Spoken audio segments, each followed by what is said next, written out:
close your eyes and return to your first memories of faith, to the familiar story that has been etched into our minds since childhood. The image of a perfect Garden of Eden where the light never fades. The image of Adam and Eve, pure creations, walking amidst the harmony of all things.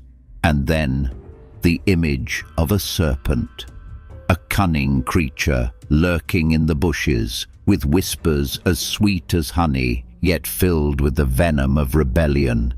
The story of a forbidden fruit, a wrong choice, and a price to be paid. Paradise lost. We have heard this story 1,000 times, a sacred fairy tale about human weakness and God's mercy. It shapes how we understand sin, the fall, and our own nature. But what if that is only half the truth? What if that simple, familiar story is just a cleverly woven veil meant to conceal another truth? A truth far more terrifying and magnificent. A truth that, if revealed, would shake the very foundations of your faith. What if the real danger, the primordial threat, was not lurking in the bushes with a whisper, but descended from the heavens with unimaginable power? What if the origin of darkness was not a creature slithering on the ground, but beings of light who tore open the sky to descend to earth? And the final, most terrifying question, what if the fall of humanity was not an accident, a moment of weakness before temptation, but the predetermined result of a supernatural invasion? An invasion that was deliberate, organized, and had your very soul as its target. In our previous journey, we opened the forgotten pages of the Book of Jubilees together, an ancient text that promises to completely change the story of Genesis. We saw that time does not flow randomly, that divine law existed long before Moses ascended Mount Sinai. But those were merely ripples on the surface of a mysterious ocean. Those were just the initial tremors heralding a spiritual earthquake about to occur. Today, we will no longer stand on the shore. Today, we will dive deep into the eye of the storm. We will go straight to its most horrifying, most shocking, and most carefully concealed revelation. A secret war that has shaped your destiny, my destiny, and the destiny of all humanity. A war whose consequences still echo to this day in the darkest corners of the world and in our own internal struggles. This is the story that the Book of Genesis, for some reason, only dared to mention in silence, only dared to whisper in a few short lines before quickly moving on. But the Book of Jubilees does not. It doesn't whisper. It roars the truth. Prepare yourselves, because the truth you are about to face will not just change how you read the Bible, it will change how you look up at the night sky. But why? Why would a story of such cosmic scale, a sacred chapter in the epic of the first war between light and darkness, be silenced, buried under millennia of forgetfulness? Perhaps you might think the answer lies in what we've discussed in previous journeys, that this story challenges the timeline of when the law was given, that it complicates the theology of grace. But that is only the surface of the danger. That is only the reason the systems of power want you to believe. The truth is, this story doesn't just challenge the law. It challenges something even more fundamental, a truth upon which every system of religious power is built: the origin of evil. The official story, the one repeated in churches and synagogues, is simple and controllable. Sin is a human problem. Adam and Eve made the wrong choice. The responsibility is ours. This is a story of personal redemption, an internal journey. But the story of the Watchers, it throws a grenade into that tidy arrangement. It says, no, evil did not just sprout from the weak heart of man, it was planted here. It is a foreign pathogen, an invasion. If that is true, then our entire spiritual battle must be re-evaluated. We are not just fighting our own egos. We are standing on the front lines of a war older than humanity itself. We are facing the echoes of a heavenly betrayal. And a truth like that, it is no longer a moral lesson. It is a call to arms. A truth like that cannot be controlled. It can only liberate. And that is precisely what makes it so dangerous. And if you doubt, if you think these are just wild tales from a discarded book, then open your own Book of Genesis. Go to the 6th chapter. Just before the story of Noah and the Great Flood, you will find a brief, strange, and incredibly perplexing passage. 4 verses. Just 4 verses describing an event so cataclysmic that it caused God to reboot the entire world. Genesis chapter 6 verses 1 through 4 reads, "When man began to multiply on the face of the land, and daughters were born to them, the sons of God saw that the daughters of man were attractive, and they took as their wives any they chose. The Nephilim were on the earth in those days, and also afterward, when the sons of God came into the daughters of man, and they bore children to them. These were the mighty men who were of old, the men of renown." And that's it. The story abruptly ends and shifts to Noah. Do you see how strange that is? Who are the sons of God? Where did they come from? Why did their actions produce mighty men and Nephilim giants? And why is an event that seems to be the direct cause of the Great Flood, a foundational event in all of human history, told so hastily, so vaguely, and almost ignored? It's like a storyteller trying to skim over an embarrassing detail, like a passage that has been redacted, blurred to lessen its impact.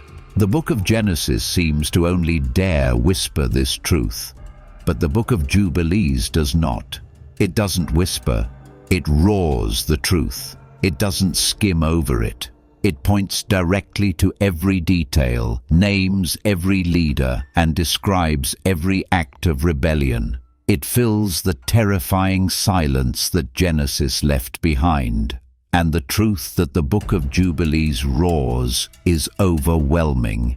This is not a story of a few individual weak-willed angels who accidentally fell for mortal beauty.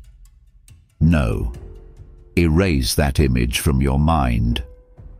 The Book of Jubilees, along with related texts like the Book of Enoch, describes an event of a much more terrifying scale and organization.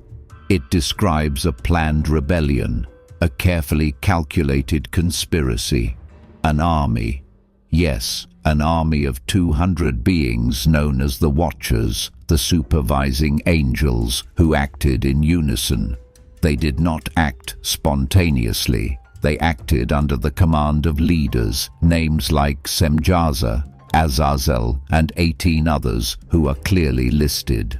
They were not merely tempted. They proactively made a mutual oath, a pact of rebellion, that they would all carry out the plan together, and together bear all consequences. This was not a fall. This was a mutiny. An organized desertion from the heavenly legions with the sole purpose of invading and seizing the world of men. The scale of this betrayal far exceeds anything the story of a serpent in a garden could suggest. It shows that the threat came not from below, but from above, and it came with the force of a disciplined army. To understand the horror of this invasion, we must first return to the world it destroyed. Let us together envision a golden age, a world in its dawn, still touched by the breath of the Creator. It was a world of absolute harmony. Adam and Eve and their descendants lived in a close communion with nature and with their own divine origins. The sky then was not a silent void, but a protective dome, a tangible presence of providence. Humans did not look to the heavens with fear, but with reverence. Each dawn brought not just light, but a reminder of a primordial covenant, an unbreakable bond between heaven and earth. Sin, lies, violence, those concepts had not yet been formed. Life flowed in a serene rhythm, a symphony of obedience and love. It was a world so pure, it was unimaginable that darkness could exist. A world that did not know betrayal, especially betrayal from the very heavens they revered. It was a perfect picture, a precious gem of creation, fragile and valuable. A world standing on the brink of a permanent change, of which it was completely unaware. And to protect this fragile purity, to preserve this precious gem of creation, a special force was sent. They were not jailers sent to supervise. They were not soulless guards standing at the gates of paradise. No, their mission was far nobler and more beautiful than that. The ancient texts call them the Watchers, the supervising angels. Imagine them as beings woven from the very light of heaven, carrying within them the wisdom and power of the universe, the architects of divine order. Their presence did not inspire fear, but profound awe. They were sent to earth not to rule, but to serve. They were teachers, tasked with instructing humanity in righteousness, in divine order, in how to live in harmony with the Creator's covenant. They taught humans how to read the stars, not for divination, but to understand the seasons. They taught how to cultivate the land, not to exploit, but to nurture. They taught the laws of nature, not to dominate, but to coexist. They were protectors, invisible shields guarding the young human race from unknown dangers, from the chaos latent in the primordial universe. Every action, every lesson of theirs was an affirmation of God's love and providence. Under their supervision, humanity felt completely safe. The sky was not just the dwelling place of the Creator, but also the home of elder brothers, powerful and benevolent guides, whose very existence was a guarantee of cosmic order, a promise that the light would always watch over and protect the world. Every day that passed under their supervision was a lesson in holiness and peace. At least, that is what was supposed to have happened. Day after day, the Watchers continued their mission. From their high posts, they observed the growth of humanity, like gardeners tending a precious garden. But gradually, a subtle change occurred in their gaze. The supervisory glance began to be colored with curiosity, and curiosity slowly turned into something else, something more dangerous. They no longer saw humanity as a whole. They began to look at individuals, especially the daughters of men. They saw more than just physical beauty. In these finite beings, they saw something that they, the eternal entities, could never possess: the intensity of a life with a beginning and an end. They saw the joy in a smile, the sorrow in a tear, the passion of love, and even the tragedy of death. Every human emotion, no matter how small, was a vibrant dance they could only observe from a distance, like an audience in a cold, eternal theater. Observation turned into an obsession. Mortal beauty, that finite yet brilliant life, became an irresistible invitation. The sacred mission they once prided themselves on began to fade, becoming a burden, a chain that bound them to the boring perfection of heaven. The silence of the celestial spheres began to feel suffocating compared to the laughter, the crying, the singing of the world below. In the hearts of these guardian deities, a forbidden desire had sprouted, a toxic seed of envy and lust. They no longer wanted to teach, they wanted to experience. They no longer wanted to protect, they wanted to possess. A dangerous question began to form in their minds. Why must they stand outside looking in when they had more than enough power to step in and take what they wanted? The balance of the universe was being threatened, not by an external force, but by a rot from within the very ranks of its protectors. The fire of desire had been kindled, and it was only waiting for a wind to erupt into a blaze that would consume both heaven and earth. That wind came not from outside, but from their own leader. Semjaza, the chief among the 200 watchers, the one who bore the greatest responsibility, was also the one who felt most acutely the fire of desire spreading through his ranks. He saw the wavering in the eyes of his subordinates. He knew that if only one or two acted alone, they would be punished immediately. But if they all acted together, perhaps even heaven would have to hesitate. Semjaza did not try to extinguish the fire. Instead, he decided to fan its flames. He gathered all 200 watchers, not in a sacred place in heaven, but at a symbolic terrestrial location, the summit of Mount Hermon, a towering peak where the boundary between heaven and earth was thinnest. There, amidst the clouds and mountain winds, Semjaza stood up and spoke the thought they were all concealing. He proposed a brazen plan, a plan of ultimate rebellion. They would all descend to earth together, each choose wives from among the daughters of men, and together father children of mixed blood, of both heaven and earth. He knew their hesitation, their fear of eternal punishment, and to break that final barrier, he demanded something irrevocable, an oath, not a promise, but a curse upon themselves if anyone broke the pact.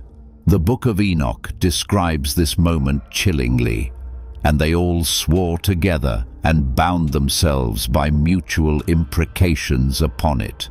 That was the point of no return.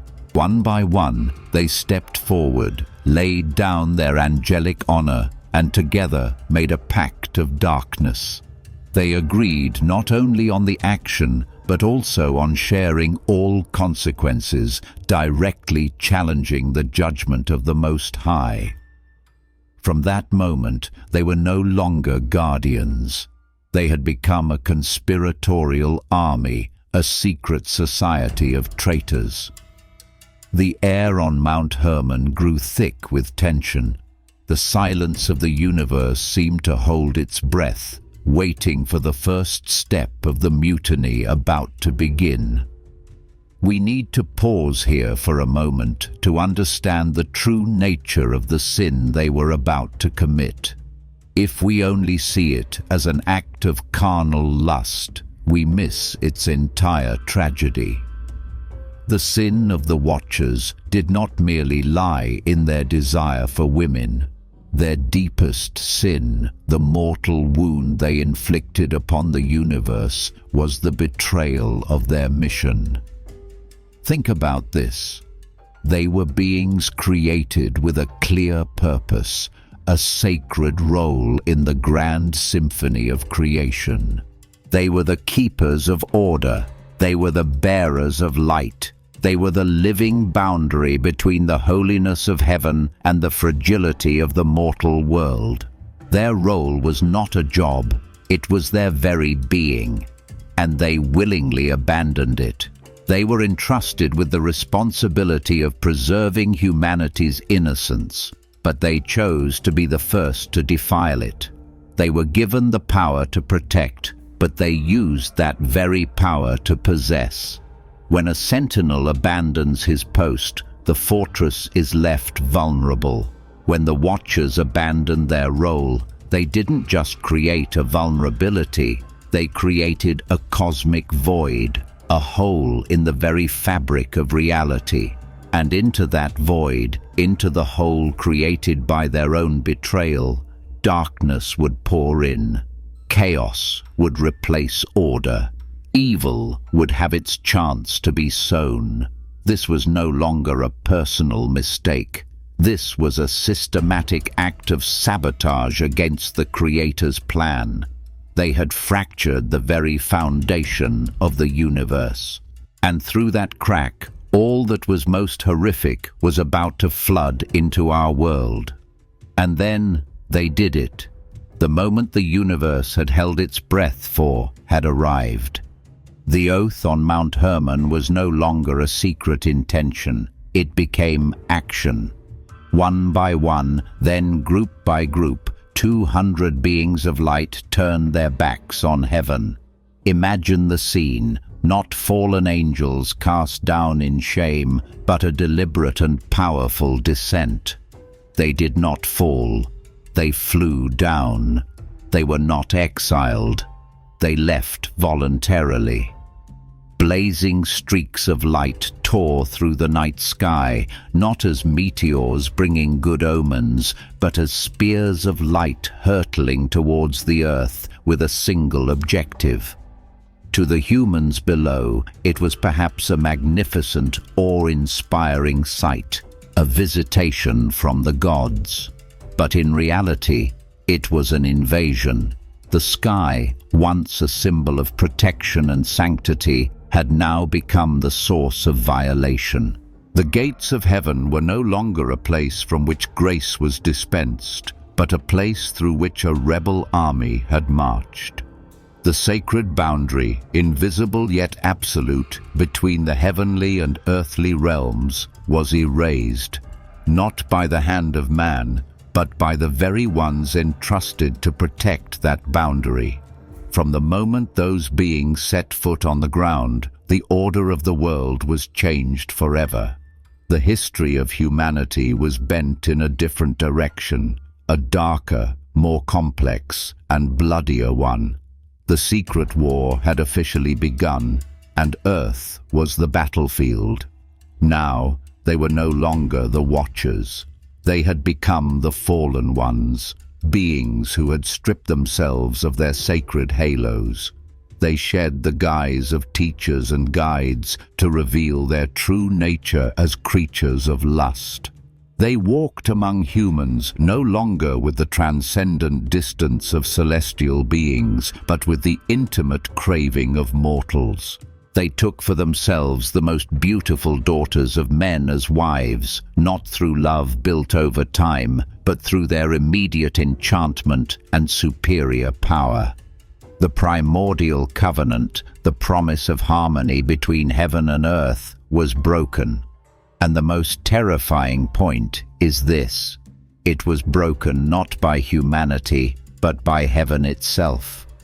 The history of humanity was at a turning point it was completely unaware of, a turning point that would shape all future pain, all wars, and all redemption.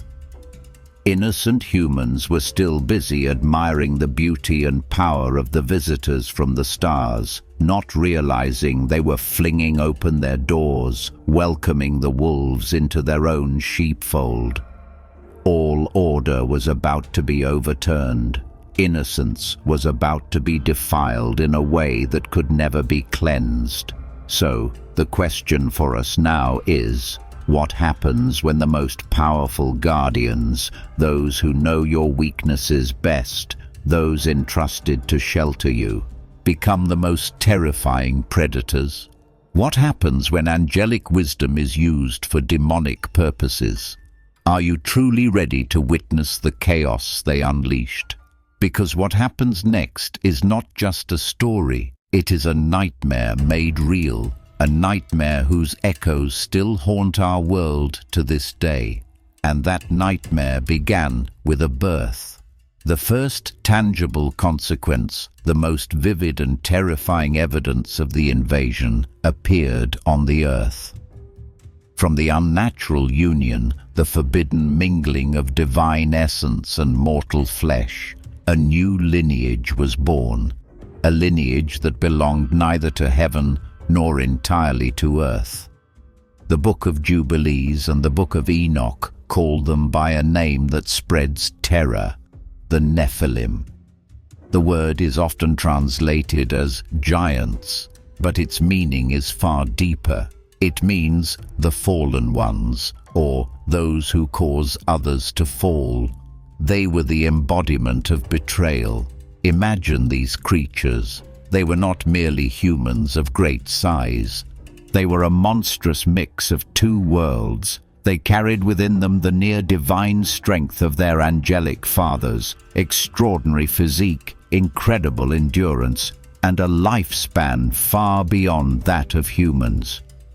But they also inherited the worst of fallen human nature: insatiable greed, boundless pride, and a lust for destruction that could never be satisfied.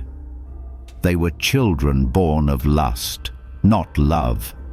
Their souls were a battlefield, a perpetual conflict between defiled light and amplified darkness. They were not an evolutionary step forward. They were a mistake of creation, an aberration in the cosmic order. Their very existence was a slap in the face of the Creator, a living mockery of the sanctity of life. And these mistakes, these monstrous beings, grew up quickly. They grew not only in size, but also in brutality. They began to walk the earth, and their shadows blotted out the sun. The appearance of the Nephilim quickly turned the world into a hell on earth. The golden age of harmony and peace was dead. In its place was a reign of tyranny, an era of unending fear. The Nephilim, with their unparalleled power, saw themselves as the lords of the earth. Humanity, their half-siblings, became their slaves. Anyone who resisted was crushed. Any property was seized. Their greed was endless. The Book of Enoch describes how they consumed all the produce of men, all the crops, all the livestock. But their hunger, the hunger of a hybrid being, was never satisfied. When human resources were depleted, something more horrific happened. They began to turn on and devour humans themselves. The very creatures their fathers were sent to protect now became their food. The scene, the desperation of humans being hunted by the children of the gods, is indescribable. But the madness did not stop there. When there were not enough humans to eat, they turned on their own kind, drinking each other's blood in a frenzy of self-destruction. The earth was plunged into chaos. Violence replaced law. The roars of predators drowned out songs, and the cries of the innocent, desperate wails of despair rose unceasingly, a tragic chorus trying to pierce the clouds and reach the heavens. Order had completely collapsed. This was the world the Watchers had created with their selfishness, a world of blood, tears, and the terrifying silence of God. But the destruction wrought by the Watchers was not limited to physical violence. There was another corruption, a much more subtle and enduring poisoning that occurred in parallel. They didn't just bring monstrous children, they also brought gifts, demonic gifts wrapped in the guise of wisdom and progress. They taught humanity forbidden knowledge, secrets of heaven and earth that mankind was not ready to receive. The Book of Enoch provides a chilling list. Azazel, one of the most powerful leaders, taught men the art of war. He taught them how to forge swords, make knives, and craft shields and breastplates. He turned peaceful farmers into bloodthirsty warriors. Not only that, he taught women the art of deceptive makeup, how to use coal to line their eyes, how to wear bracelets and jewelry to arouse lust, turning natural beauty into a tool of seduction and deceit. Semjaza, their supreme leader, taught enchantments and root cuttings for sorcery. Other watchers taught astrology, how to read the stars to predict the future, replacing faith in God with a reliance on fate. They taught of poisonous herbs, how to concoct abortifacients, and of curses that could harm others from a distance. They took the very wisdom of heaven, the understanding of the cosmos, and twisted it into tools to serve greed, pride, and power. They opened Pandora's box of knowledge, unleashing secrets that could elevate humans to the level of gods, but would cause their souls to plummet into the abyss of demons. The corruption was now complete. It was not just in the body, but also in the mind. Humanity had been poisoned from the inside out. The tyranny and corruption spread to such an extent that it was no longer just a problem for humanity. The planet itself, the very Earth, began to groan under the weight of the crime. Try to imagine that. The ground, created to nurture life, now had to drink the blood of innocent creatures every day. The air, once pure for life to breathe, was now thick with the screams of pain and despair. The rivers, which once flowed to bring freshness, now ran red with the silt of massacres. The ancient texts describe a powerful and tragic image. The earth, in its silence, could no longer bear it. It cried out, like a grieving mother watching her children be tormented. The earth cried out before the throne of God. Its cry was not of sound, but of the very wounds it was forced to endure. It accused the innocent bloodshed, the rampant injustice, the corruption of the very fabric of life it was meant to uphold. The cry of the earth merged with the prayers of the few righteous who remained, people like Enoch, who held fast to their faith in a world gone mad. They looked to the sky, not with admiration, but with questioning. Where are you, Lord? Do you not see what is happening? How long will you let this chaos continue? The prayers of man and the cry of the planet united into a sorrowful indictment, a plea for justice that could not be ignored. The pressure on the heavens was mounting. A silence that lasts too long is no longer patience, but complicity, and the time for heaven to answer was fast approaching. And God listened. The cries of the earth and the prayers of the righteous pierced through the chaos to reach the throne of the Most High. The silence was broken. A response from heaven was issued, not with a word, but with a powerful act. He looked down upon the world he had created, a world writhing in the hands of his own traitorous sons, and he decided to intervene. But he did not act directly. Instead, he summoned his most faithful warriors, the generals of the heavenly host, those who had never wavered before temptation. The Book of Enoch names them: Michael, protector of God's people; Uriel, the light of God who brings enlightenment; Raphael, the healing of God who mends wounds; and Gabriel, the strength of God, who carries the message of judgment. These 4 archangels received their orders. They were sent to earth, not to teach, not to protect silently, but to execute justice. The first glimmer of hope had appeared for humanity. The secret war was now elevated to a new, even more ferocious level. It was no longer a one-sided battle between the Watchers and weak humans. It was now a direct confrontation between heavenly powers, a civil war in heaven played out on earth. Angel against angel, power against power, and humanity, along with the entire planet, was caught in the middle, waiting to see which side would triumph and how their fate would be decided. The atmosphere grew incredibly tense, ready for a great purge. The confrontation did not last long. The power of betrayal, no matter how great, could not compare to the strength of loyalty backed by the Most High himself. The archangels carried out their duties swiftly and mercilessly. The judgment from the heavenly throne was declared, and it had no room for mercy. The sentence for those who initiated the rebellion was one of imprisonment and waiting. One by one, the fallen Watchers were captured. Their power was stripped away.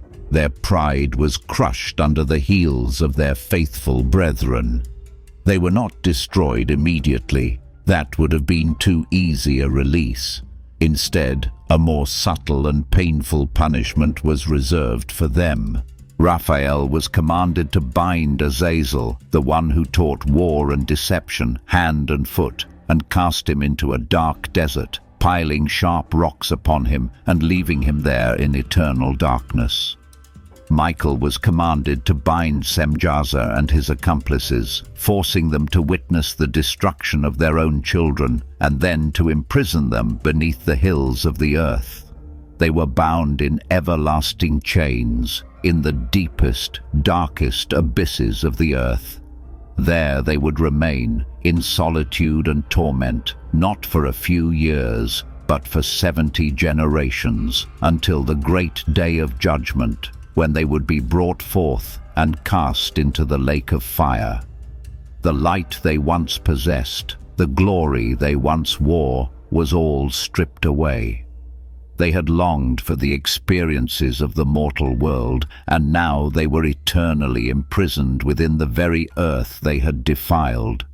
Justice was served, stern and cold, but this was only half of the sentence. The problem of their children, the Nephilim, remained. The Watchers were imprisoned, but their horrific legacy remained.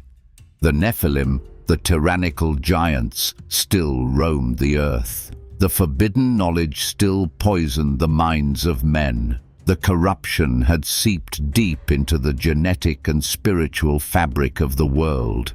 How could this problem be solved? How could a planet so thoroughly poisoned be healed? The answer could not be a simple battle. It had to be a complete purification.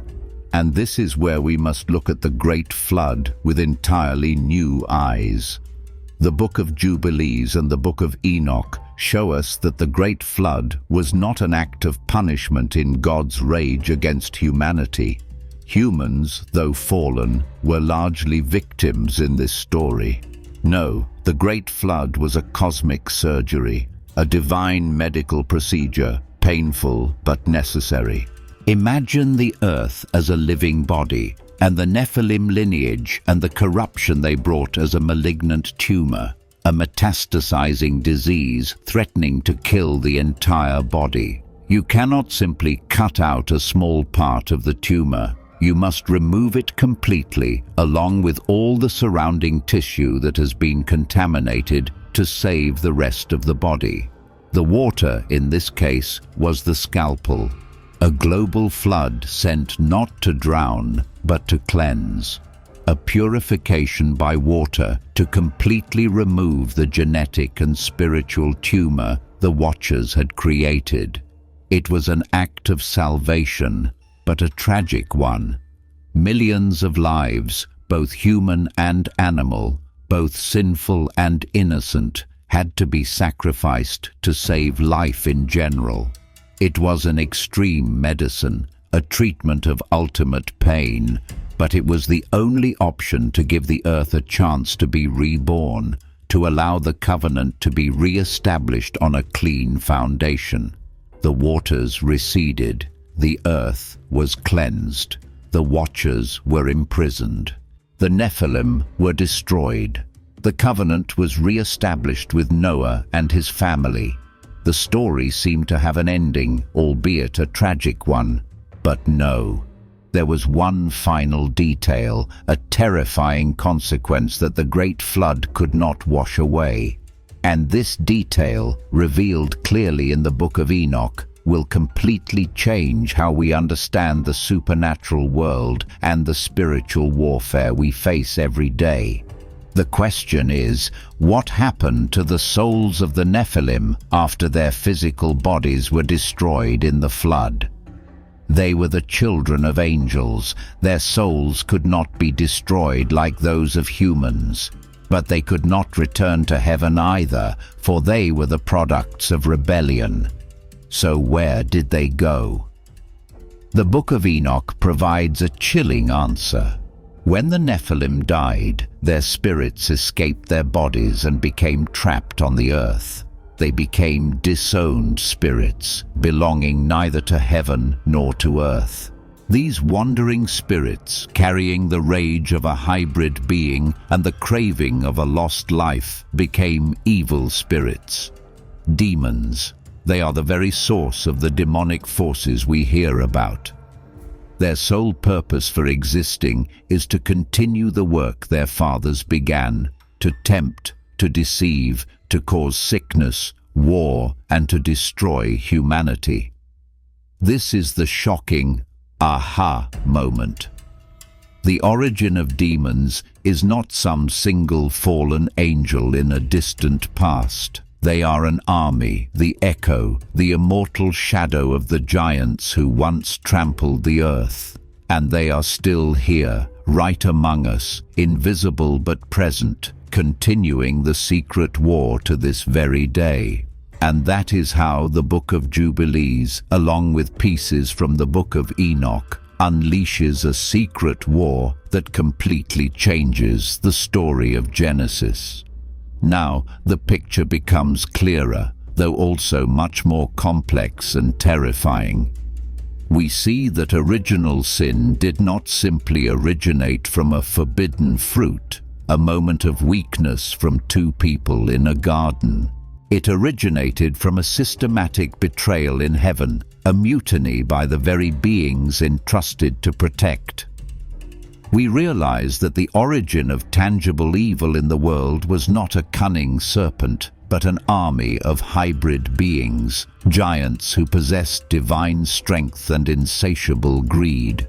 We understand that the Great Flood was not a blind rage, but a painful cosmic surgery to save life. And perhaps most importantly, we learn that the demonic forces we face are not vague concepts, but the legacy, the immortal shadow of an ancient invasion. Our spiritual warfare, therefore, is no longer just an internal struggle with our own weak nature. It is part of a larger war, a war that began even before humans knew sin. We are not just fighting our fallen nature. We are standing on an ancient battlefield, facing the legacy and the echoes of a war in heaven. This understanding does not make the fight easier, but it gives it a profound meaning and a grander context. So, where do we stand in this story today? The Nephilim, the giants of flesh and blood, have vanished from the earth.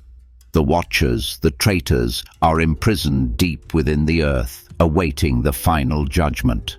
But the question we must ask ourselves, the question that will haunt us after this video ends, is, what about their legacy?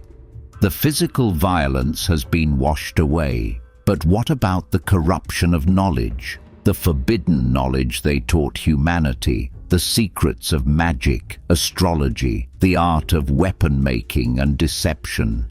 Were they truly erased completely by the Great Flood? Or did they, like the spirits of the Nephilim, find a way to survive, to preserve themselves? Did they simply change form, hiding in ancient texts, in sealed books of magic, in secret societies, operating in the shadows of history? Could that knowledge be the source of the occult schools, the dangerous doctrines that have appeared throughout civilizations, from Babylon and Egypt to the present day? Perhaps the secret war never truly ended. It only shifted from a physical war to a war of knowledge and spirit. And if that is true, then that forbidden knowledge is still out there, silently existing, waiting for those who, out of curiosity or pride, dare to seek it in the darkness. The challenge for us is not to fight giants, but to recognize and resist their invisible legacy. Our journey to understand this world and the war we are in has only just begun.